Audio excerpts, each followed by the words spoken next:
महोदय, मैं अपने बोलने से पहले अपने दल के नेताओं को धन्यवाद देना चाहता हूं, आभार प्रकट करता हूं कि उन्होंने ये सामान्य चर्चा में, बजट के सामान्य चर्चा में मुझे बोलने का प्रथम अवसर दिया है। सहज से ही मैं गांव का किसान हूं, गांव में पैदा लिया, गांव में पला, गांव में बढ़ा। किसी तरह से राजनीति के धारा में चलते चलते यहाँ तक मैं पहुँच गया। लेकिन जब कभी मैं खड़ा होता हूँ तो मेरी नज़र वहीं रहती है।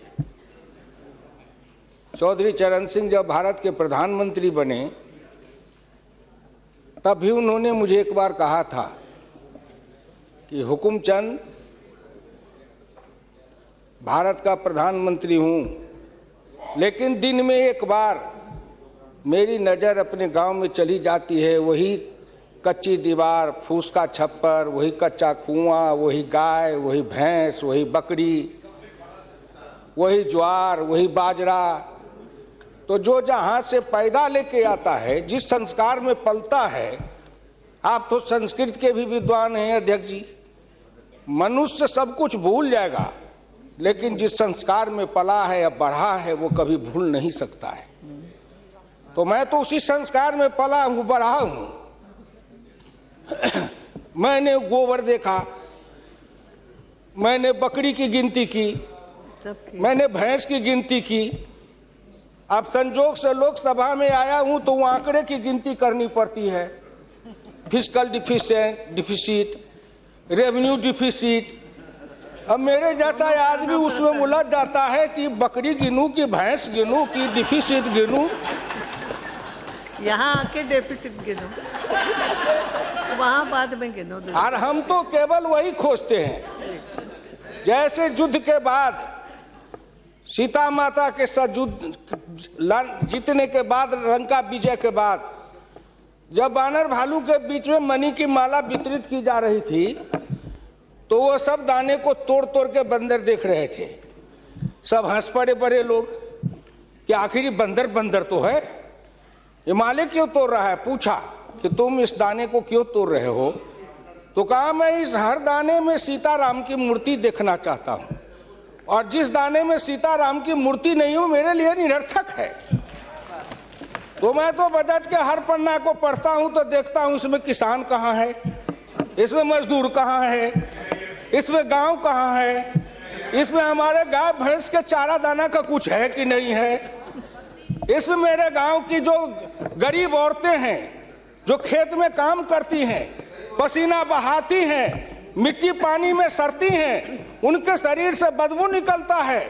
जीवन में कभी एक बार भी उनको लक्स और कौन रेक्सोना साबुन, कौन ये लिपस्टिक पाउडर, ये छूने का, देखने का अवसर नहीं मिलता है। क्या उसकी दुनिया को इन्होंने देखा था? मैं उन्हीं से पूछना चाहता हूं। अब तो बड़ी बड़ी बात करते हो, आगे दिन पीछे गए, गुरु से किया न है तब पछतावा होत क्या, चिड़िया चुग गई खेत। जिस समय गांव को देखना था, किसान को देखना था, मजदूर को देखना था, गरीब को देखना था, पिछड़ा को देखना था, दलित को देखना था, गांव की सड़कों को देखना था, गलियों को देखना था, कुआं को देखना था, आपने देखा क्या?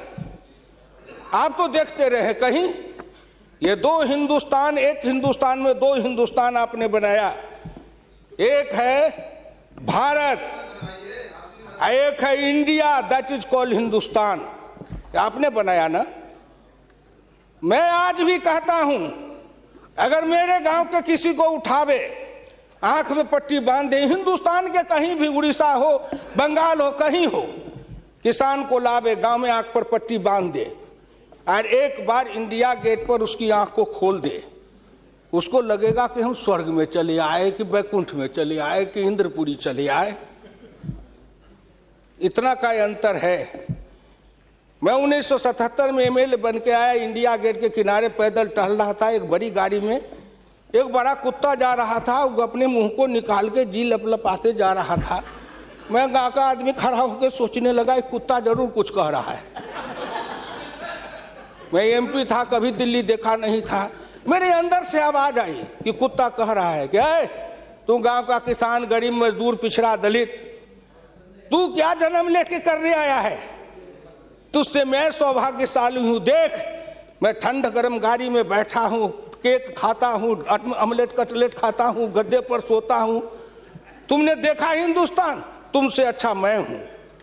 उस दिन मुझे लगा कि इस हिंदुस्तान के बड़े लोगों के कुत्ते भी मुझसे अच्छी जिंदगी जी के रहे हैं और मुझे उस जिंदगी से भी बदतर जिंदगी जिलाने वाले कोई नहीं है, आप हैं।